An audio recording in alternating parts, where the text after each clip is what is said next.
Bw'abadde atongoza omusomo guno ogenda okumala ennaku 5, omukungu wa poliisi akulira ekitongole ekikola ku mirimu egy'enjawulo Andrew Sowen ategeezezza nga bwe kisaanye ebitongole ebikwata mmundu okwenyigira mu muzannyo guno.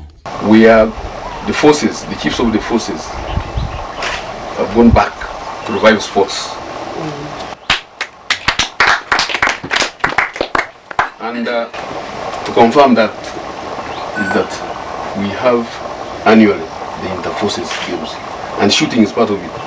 Omuzannyo guno nga gusinga okwetanula abasirikale ba poliisi wamu n'amakomera nga kuno kwegasseeko n'eggye ly'eggwanga, era wano Sowen wagambira nti mulungi nnyo naddala nga byetegera empaka z'ebitongole ebikwata mmundu.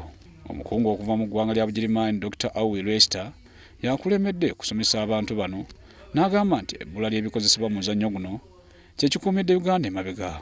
Akubirizza abatendekeddwa okwongera amaanyi mu kwetendeka bokka basobole okuvuganya obulungi. Sergeant Chebet Sanda wa UPDF yasinze banne okukola obulungi era abatendekeddwa bagenda kwekennenyezebwa okumala ennaku 5 n'oluvannyuma okukwasibwa amabaluwa. Frank Serugo, WSTV, Galuga.